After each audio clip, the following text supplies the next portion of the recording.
บัดนี้เป็นครั้งที่25ตรงกับวันที่4ธันวาคม2568ข้าพเจ้านายธนนท์รัตน์พันธุ์อุดมบุญนาคขอเป็นวาจาสาธยายพุทธมนต์ถวายเป็นพุทธบูชาธรรมบูชาสังฆบูชาและเป็นอาจาริยบูชาแด่องค์พระขวัมปติเถระเจ้าองค์หลวงปู่สำเร็จรุ่นหลวงปู่บุญเดชหลวงปู่ศิลาตลอดทั้งครูบาอาจารย์ผู้เป็นเจ้าของวิชาจินดามณีขอเทพเทวดาเจ้าทั้งหลายโปรดจงมาอนุโมทนาในการสวดสาธยายของข้าพเจ้านี้ขออนุภาพคุณพระรัตนตรัยครูบาอาจารย์และเทพเทวดาทั้งหลายโปรดจงบันดาลให้จิตของข้าพเจ้าเป็นสมาธิอันควรแก่การสวดสาธยายมนต์ต่อไป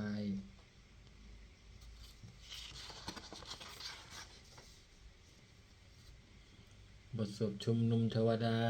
สมันตาจักรวาเลสุอัตตาขัจฉันตุเทวตาสัทธังมังมุนิราชัสสะสุนันตุสขาโมขาทังสักเคกาเมจรูเปกิริสิขารัตเตจันตลิเกวิมาเนทีเปรัตเถจคาเมตรุวานาคหาเนเคหะวัตถุมิเขเตภูมาจายันตุเทวาชาลาธาราวิสเมยัคขคันทปนาคาติทันตาสันติเกยังมุนิวาราวาจานังสาทวเมสุนันตุธรรมสังวนากาโลอยัมมัทันตาธรรมสังวนากาโลอยัมพัทันตาธรรมสังวนากาโลอยัมพัทันตาบทสวดนมัสการสิทธิคาถานะโมตัสสะภะคะวะโตอะระหะโตสัมมาสัมพุทธัสสะนะโมตัสสะภะคะวะโตอะระหะโตสัมมาสัมพุทธัสสะนะโมตัสสะภะคะวะโตอะระหะโตสัมมาสัมพุทธัสสะบทสวดสัจจกิริยาคาถานัตถิเมสรณังอัญญังพุทโธเมสรณังวรังเอเตนะสัจจวัชเชนะโสติเมโหตุสัพพทานัตถิเมสรณังอัญญังธัมโมเมสรณังวรังเอเตนะสัจจวัชเชนะโสติเมโหตุสัพพทานัตถิเมสรณังอัญญังสังโฆเมสรณังวรังเอเตนะสัจจวัชเชนะโสติเมโหตุสัพพทา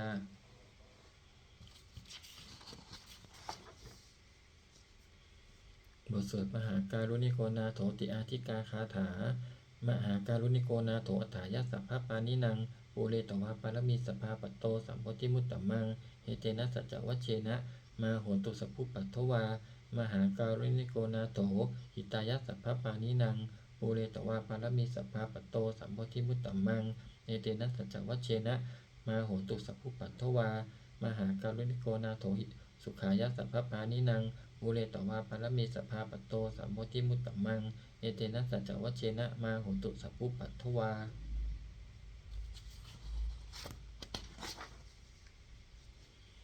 บทสวดมหาสมัยสูตรเอวังเมสุตังเอกังสัมมยังภคววาสเกสุวิหารติกัปปิราวัตุสมิงมหาวเนมหาตาภิกขุสังเกนะสัตถิงปัจจมัตเตหิภิกขุสัตเตหิสเปเหวะอรหันเตหิทัสสหิจาโลกธาตุหิเทวตาเยบุเยนะสันนิปติตาโหนติภควันตังทัสสนายะภิกขุสังคัญจะอัตโขจัตตุนังสุทาวาสากายิกานังเทวานังเอตตะโหติอายังโขภควาสเกสุวิหารติกัปปิละวัตถุสมิงมหาวเนมหาตาภิกขุสังเคนะสัตถิงปัจจมัตเตหิภิกขุสัตเตหิสเพเหวะอรหันเตหิทัสสหิจาโลกธาตุหิเทวตาเนพุยเยนะสันนิปติตาโหนติภควันตังทัสสนายะภิกขุสังคัญจะยันนูนามายามปิเยนะภควาเตนุปสังกะเมยามะอุปสังกะมิตวาภควโตสันติเกปัจเจกคาถาภาเสยามาติอัตโขตาเทวตาเสยถาปินามะภารวาปุริโสสัมมังคิตังวาพาหังปัสสาเลยะปัสสาลิตังวาพาหังสัมมิชยะเอวะเมวะสุทาวาเสสุเทเวสุอันตรหิตาภควโตปุระโตปาตุระหังสุอัตโขตาเทวตาภควันตังอภิวาเทตวาเอกมันตังอัฏฐังสุเอกมันตังคิตาโขเอกาเทวตาภควโตสันติเกอิมังคาทังอภาสิมหาสัมมโยปวนาสมิงเทวกายาสัมมาคตาอาคตัมหะอิมังธรรมสัมมยังตกิตาเยวะอปาราหิตสังคันติอัตโขอปาราเทวตาภควโตสันนิเกอิมังคันตังอภาสิตัตตภิกขโวสัมมาทหังสุจิตตังอัตโนโอชุกัมมะกังสุสานาทีวะเนตานิขเหตวาอินทนิยานิราขันติปันทิตาติอัตโขอปาราเทวตาภควโตสันนิเกอิมังคาทังอภาสิเฉตวาขีลังเฉตวาปรีคังอินทขีลังโอหัจจมะเมชาเตจารันติสุทาวิมาลาจักขุมัตตาสุทันตาสสุนาคาติอัตโขอปาราเทวตาภควโตสันนิเกอิมังคาทังอภาสิเยเกจิพุตตังสรณังคตาเสนเตกมิตสันติอปายะภูมิงปะหายะมนุสังเตหังเทวกายังปริปุเรสันติติ หัตถโกอภควาภิกขุอามันเตสิเยปุเยนะติกเวทัสสสุโลกธาตุสุเทวตาสันนิปติตาโหนติตถาคตังทัสสนายะภิกขุสังคัญจะเยปิเตภิกขเวอเหสุงอติตมัฏฐานังอรหันโตสัมมาสัมพุทธาเตสัมปิภควันตานังเอตปารมาเยวะเทวตาสันนิปติตาอเหสุงเตยะถาปิไมหังเอตานะหิเยปิเตภิกขเวภวิสสันติอนาคตมัฏฐานังอรหันโตสัมมาสัมพุทธาเตสัมปิภควันตานังเอตปารมาเยวะเทวตาสันนิปติตาภวิสสันติเสยยะถาปิไมหังเอตานะหิอาจิคิสามิภิกขเวเทวกายานังนามานิกิจยิสสามิภิกขเวเทวกายานังนามานิเทติสามิภิกขเวเทวกายานังนามานิตังสุนาถะสาธุกังมานาสิกโรทะภาสิสามีติเอวันพันเตติโขเตภิกขุปัจจวัตโตปัจจโสสงภควาเอตถะโวจะสิโลกะมานุกัสสามิยัตถภูมาตัทสิตาเยสิตาคิริคัพพาลังปยิตตาสมาหิตาปุตุสีหาวัสันลีนาโลมหังสาภิสัมพุโนโอทาตามานาสาสุทธาวิปัสสันนมนาวิลาปิญโยปัญจสเตยตวาวเนกปิละวัตตเวตโตอามันจยิสถาสาวเกสาสเนละเตเทวกายาอภิกันตาเตวิชานาตภิกขโวเตจะอาตัปปะมะกะลุงสุตวาพุทธตัสสะสนังเตสัมปาตุระหุยานังอามานุสานาทัสสนังอาเปเกสตะมัตตะขุงสหัสสังอัตตสัตตาลิงสตังเอเกสหัสสานังอามานุสานะมัตตสุงอาเปเกนันตมัตตะขุงทิสาสัพพาบุตตะอาหุงตันจัสสัพพังอาปิญญายะวะวะกิตวานะจักขุมาตโตอามันตยิสถาสาวเกสาสเนระเตเทวกายะอภิกันตาเตวิชานาตภิกขโวเยโวหังกิจยิสสามิขีราหิอนุปุปปโสสัตตะสหัตถาวายขาภูมากะปิละวัตโตวาอิทิมันโตชุติมันโตวันนะวันโตยะตัสสิโนโมทามานะอภิกามุงภิกขุนังตมิติงวนังสหชะสหัสสาเหมะวตายะขานานตะวันนิโนอิทิมันโตชุติมันโตวันนะวันโตยะตัสสิโน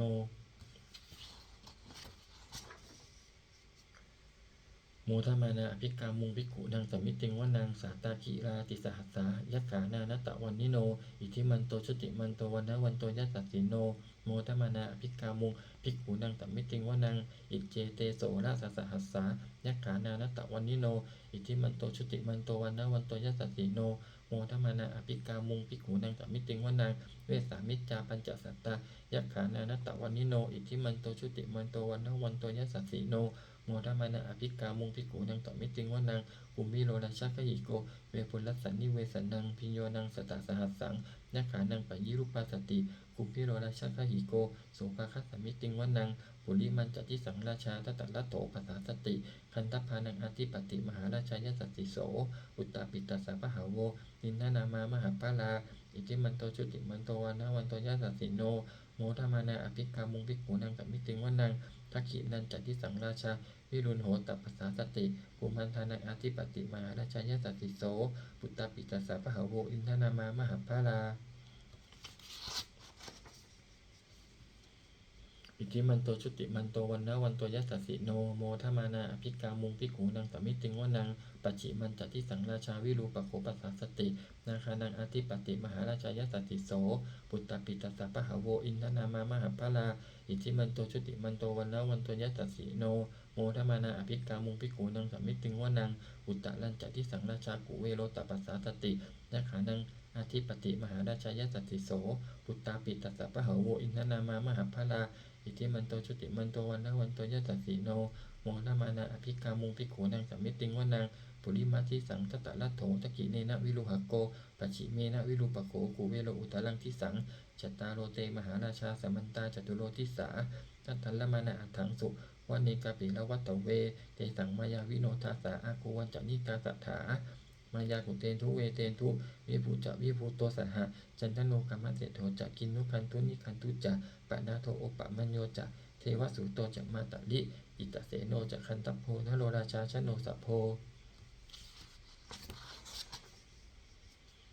อาคูปัญจสิกขุเจวัตินพลูสุริยวัจสาเอเตจันเยจะราชาโนคันตพาสหราชุพิโมตมานาอภิกามุงภิกขุนางสมิติงว่านางอัฏฐาคูนาภาษานาคาเนสาราสหัตตจักกากัมปะละสัตตระอาคูปายคาสหยาติพิยมุนาตตะลัตถาจักอาคูนาคายสัสสิโนเอราวันโนมหานาโค โสภาคสมิติงวนังเยนาคะราเชสหัสสาหารันติทิพาทิชาปกิวิสุทธัจจโขเวหายสาเตวนามัจฉปัตตาจิตาสุปันนาอิติเตสันนามังอาภายันตทานาคาราชานามาติสุปันนโตเขมมะกังติพุทโธสันนาหิวาจาหิอุปะวะหยันตานาคาสุปันนาสารณะมะกังสุพุทธังชิตาวชิรหัตเถนะสมุทังอสุราสิตาภาตะโรวาสวัสเสเตอิทิมันโตยัสสสิโน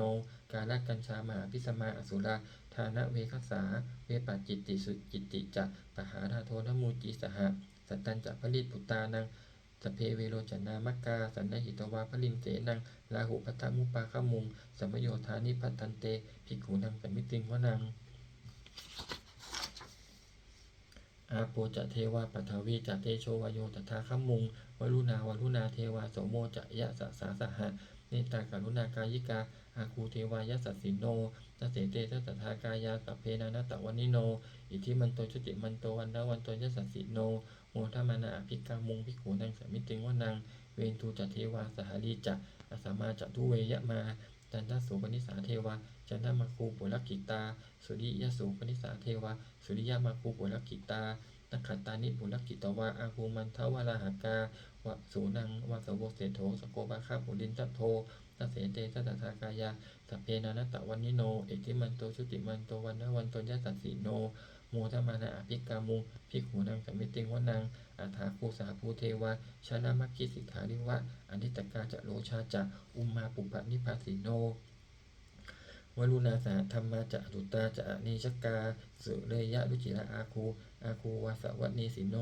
ตัสเสเตทัสสทากายาสัพเพนานัตตวันิโนอิทิมันโตชุติมันโตวันนะวันโตยะสัสสิโนโมทมานาอภิกามุงภิกขุนังสัมมิติงวนังสมานา มหาสมานามานุสามานุสุตตมากิทาปทุสิกาอาคูมโนปทุสิกาอาถาคูหารโยเทวาเยจะโลหิตวาสิโน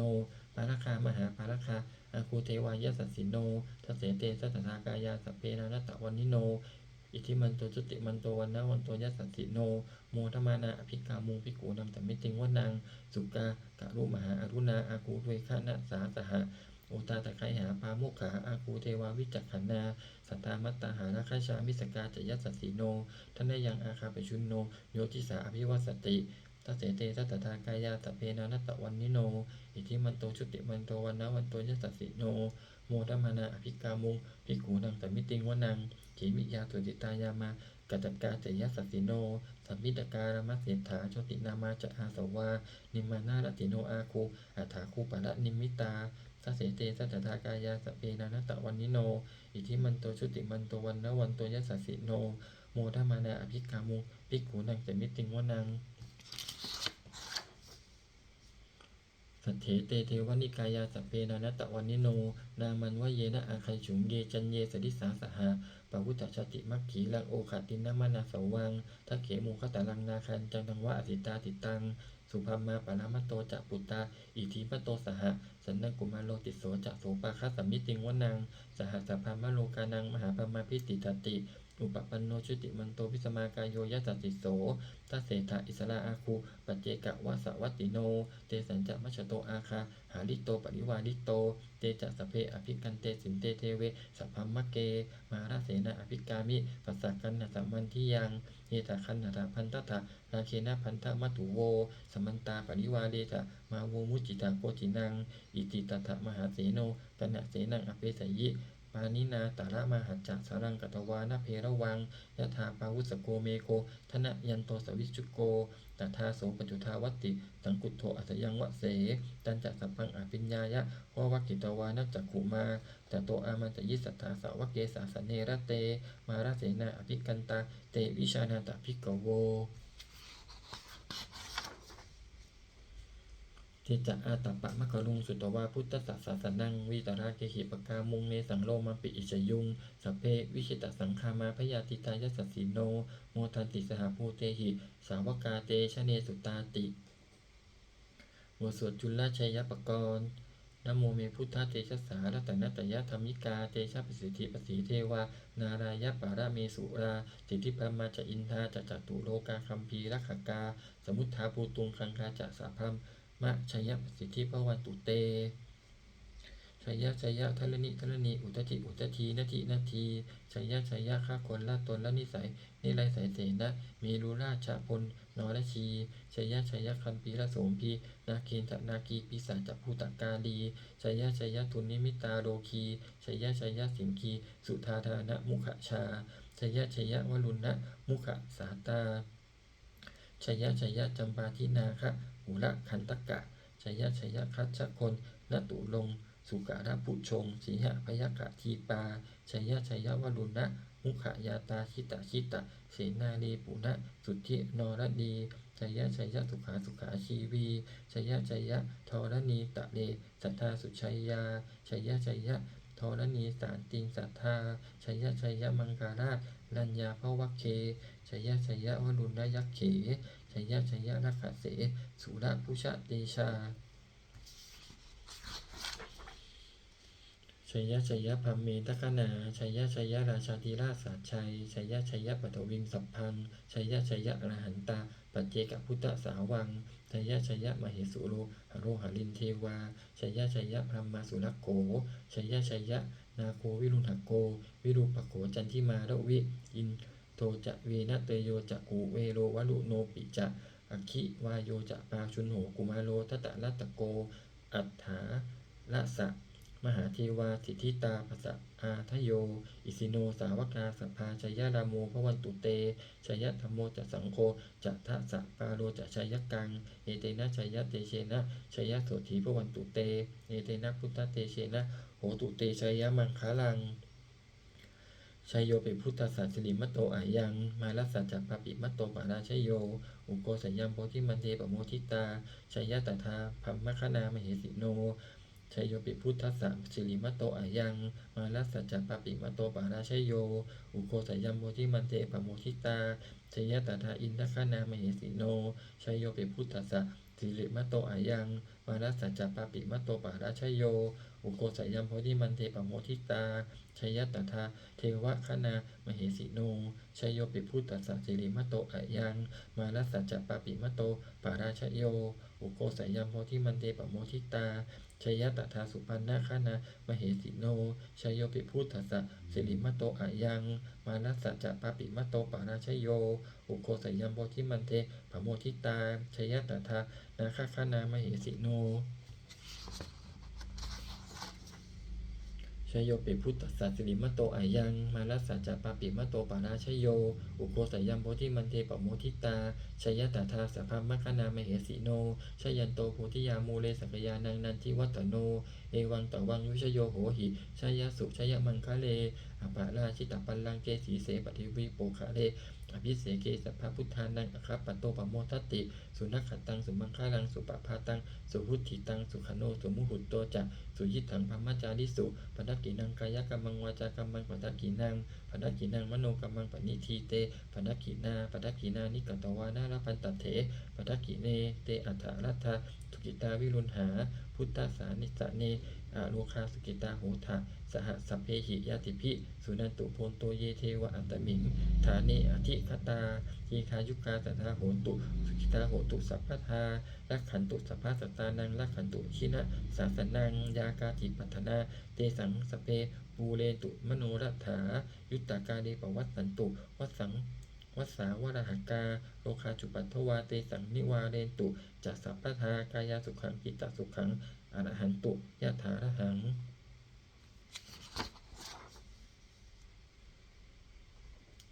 บทสวดธรรมนิยามสุตตังเอวันเมสุตังเอกังสัมมยังภควาสังวัติยังวิหารติเชตวะเนอนากะปินทิกัสสะอาราเมตัตตะโขภควาภิกขุอามันเตสิภิกขโวติพระทันเตติเตภิกขุภควโตปัจจโสสุงภควาเอตัทโวจะอุปาทาวาภิกขเวตถาคตานังอนุปาทาวาตถาคตานังทิตาวะสาธาตุธรรมทิตตาธรรมนิยามตาสเพสังขารอนิจจาติตังตถาคโตอภิสัมพุชติอภิสัมเมติอภิสัมพุชิตวาอภิสัมเมตวาอาจิกติเทเสติปัญญเปติปัตตเปติวิวัลติวิภัชติอุตตานิกโรติสเพสังขาราอนิจจาติอุปาทาวาภิกขเวตถาคตานังอนุปาทาวาตถาคตานังทิตาวะสาธาตุธรรมทิตตาธรรมนิยามตาสเพสังขาราทุกขาติ ตังตถาคโตอภิสัมพุชติอภิสัมเมติอภิสัมพุชิตวาอภิสัมเมตวาอาติกติเทเสติปัญญเปติปัตถเปติวิวารติวิภัชติอุตตานีกโรติสพเพสังขาราทุกขาติอุปาทาวาภิกขเวตถาคตานังอนุปาทาวาตถาคตานังทิตาวะสาธาตุธรรมทิตตาธรรมนิยามตาสัพเพธรรมะอนัตตาติตังตถาคโต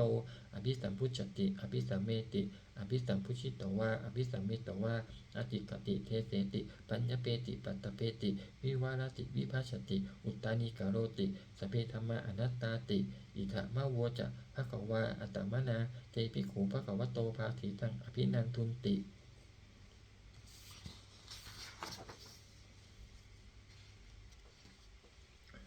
บทสวดพระเตกะรัตตคาถาอติตังนานวาขเมยยะนัปฏิกังเกอนาคตังบุคคลไม่ควรตามคิดถึงสิ่งที่ล่วงไปแล้วด้วยอาลัยและไม่พึงพะวงถึงสิ่งที่ยังไม่มาถึงยะทาตีตาปยินันตังอัปปาตันจะอนาคตังสิ่งเป็นอดีตก็ละไปแล้วสิ่งเป็นอนาคตก็ยังไม่มาปัจจุบันนันจะโยธรรมังตถาตถาวิปัสสติอสังหิรังอสังกุปังตังวิทามะนุภะดุหเยผู้ใดเห็นธรรมอันเกิดขึ้นเฉพาะหน้าในที่นั้นอย่างแจ่มแจ้งไม่งอนแงนของแกงเขาควรเพาะปลูกอาการเช่นนั้นไว้อาชีวะกิจมาตัปังโกชัญญามรณังสุเวความเพียรเป็นกิจที่ต้องทำวันนี้ใครจะรู้ความตายแม้พรุ่งนี้นะหิโนสังขารันเตนะมหาเสเนนะมัจจุนาเพราะการปัดเพี้ยนต่อมัจจุราชซึ่งมีเสนามาย่อมไม่มีสำหรับเราเอวังวิหาริมาตาปิงอโหรัตตมัตตันทิตังเวพเตกรัตโตติสันโตอจิกเตมุนีผู้สงบย่อมกล่าวเรียกผู้มีความเพียรอยู่เช่นนั้นไม่เกียจคร้านทั้งกลางวันกลางคืนว่าผู้เป็นอยู่แม้เพียงราตรีเดียวก็น่าชมบทสวดธรรมะสังเวคปัจจเวคขณะสัพเพสังขาราอนิจจาสังขารคือร่างกายจิตใจและรูปธรรมนามธรรมทั้งหมดทั้งสิ้นมันไม่เที่ยงเกิดขึ้นแล้วดับไปมีแล้วหายไปสัพเพสังขาราทุกขาสังขารคือร่างกายจิตใจและรูปธรรมนามธรรมทั้งหมดทั้งสิ้นมันเป็นทุกข์ทนยากเพราะเกิดขึ้นแล้วแก่เจ็บตายไปสัพเพธรรมาอนัตตาสิ่งทั้งหลายทั้งปวงทั้งที่เป็นสังขารและไม่ใช่สังขารทั้งหมดทั้งสิ้นไม่ใช่ตัวไม่ใช่ตนไม่ควรถือว่าเราว่าของเราว่าตัวว่าตนของเราทุวังชีวิตตังชีวิตเป็นของไม่ยั่งยืนทุวังมรณังความตายเป็นของยั่งยืนวัฏสังมยามริตับพังนั้นเราจะพึงตายเป็นแท้มรณะปาริโยสานังเมชีวิตตังชีวิตของเรามีความตายเป็นที่สุดรอดชีวิตตังเมอนิยตังชีวิตของเราเป็นของไม่เที่ยงมรณังเมนิยตังความตายของเราเป็นของเที่ยงวัตตะควรที่จะสังเวชยังกายโยอจิรังร่างกายนี้มีได้ตั้งอยู่นานเปตะวิญญาโนขันปัสจากวิญญาณฉุดโทอันเขาทิ้งเสียแล้วอาทิเสสติจากนอนทับปัทวิงซึ่งแผ่นดิน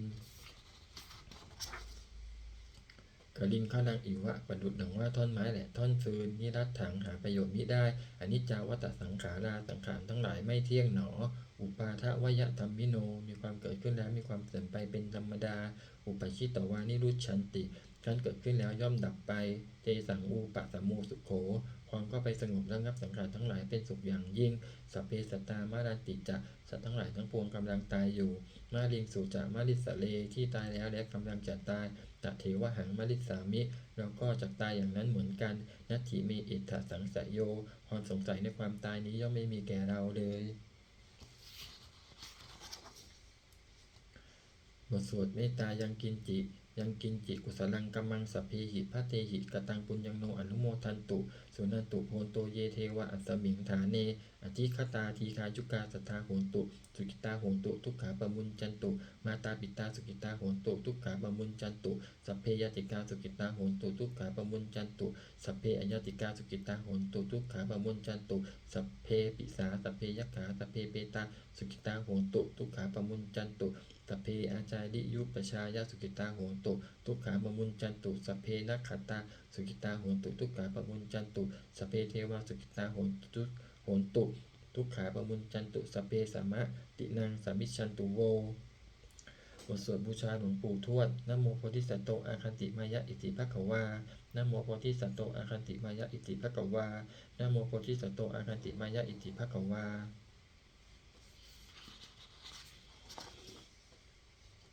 ปฏิทานคาถายาเทวตาสันติวิหารวาสินีถูเปก คะเลโพธิคะเลตะหิงตะหิงตาธรรมะทาเนนะภวันตุปุชิตาโสติงกโดนเตถะวิหารมันทะเล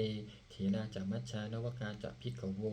สารามิกาทานาปฏิอุปาสกาคามาจะเทสานิคมาจะอิสราสัปปานภูตาสกิตาภวันตุเตชนะพุชาเยปิจะอันตสัมภวาสังเสทชาตาอัฏฐโวปปาติกานิญญานิกังธรรมวรังปกิจจเต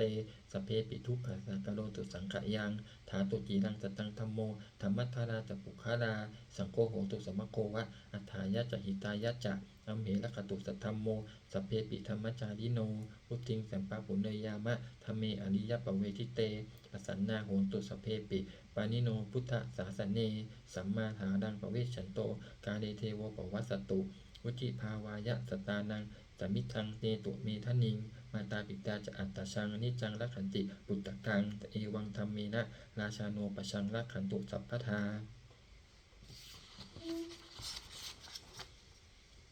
เทวตาอุโยชนะคาถาทุกขปัตตาจนิทุกขาพยาปัตตาจนิพยาโสกปัตตาจนิโสกาโหตุสเปปิปานิโนเอตาวตาจะอเมหิสัมปตังปุญญสัมปทังสเพเทวานุโมทันตุสัพพสัมปติติทิยาทานังทัทันตุสทายะถีรังรักขันตุสัพพทาภาวนาพิรตาโหตุขัดจันตุเทวตาขัตตาสุมังคลคาถาโหตุสัพพังสุมังคลังรักขันตุสัพพะเทวตาสัพพพุทธานุภาเวนะโสติโหตุนิรันตะรังโหตุสัพพังสุมังคลังรักขันตุสัพพะเทวตาสัพพธรรมานุภาเวนะโสติโหตุนิรันตะรังโหตุสัพพังสุมังคลังรักขันตุสัพพะเทวตาสัพพสังฆานุภาเวนะโสติโหตุนิรันตะรังสเปพุทธาปราปัตตาปัจเจกานันจะยังพระลังอรหันตานันจะเตเชนะรักขังพันธมิสัพพโสหนึ่งสเปพุทธาปราปัตตาปัจเจกานันจะยังพระลังอรหันตานันจะเตเชนะรักขังพันธมิสัพพโสสองสเปพุทธาปราปัตตาปัจเจกานันจะยังพระลังอรหันตานันจะเตเชนะรักขังพันธมิสัพพโสสามสเปพุทธาปราปัตตาปัจเจกานันจะยังพระลังอรหันตานันจะเตเชนะรักขังพันธมิสัพพโสสี่สัพเพพุทธาปราปัตตาปัจเจกานันจะยังพระลังอนันตานันจะเตเชนะรักขันพันธมิสัพพโสห้าสัพเพพุทธาปราปัตตาปัจเจกานันจะยังพระลังอนันตานันจะเตเชนะรักขันพันธมิสัพพโสหกสัพเพพุทธาปราปัตตาปัจเจกานันจะยังพระลังอนันตานันจะเตเชนะรักขันพันธมิสัพพโสเจ็ดสัพเพพุทธาปราปัตตาปัจเจกานันจะยังพระลังอนันตานันจะเตเชนะรักขันพันธมิสัพพโสแปดสัพเพพุทธาปราปัตตาปัจเจกานันจะยังพระลังอรหันตานันจะเตเชนะรักขังพันธมิสัพพโสเก้า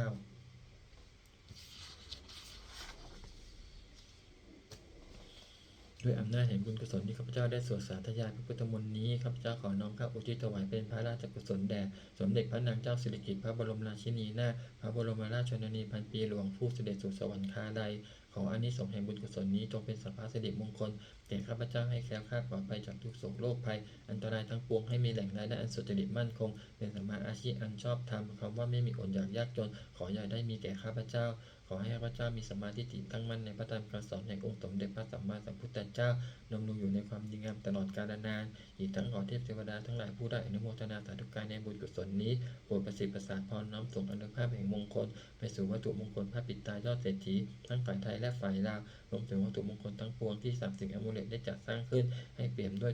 พุทธานุภาพเทวานุภาพและฤทธานุภาพอันศักดิ์สิทธิ์อำนวยผลให้เป็นสิริมงคลแก่ผู้ครอบครองและบูชาทุกประการเถิด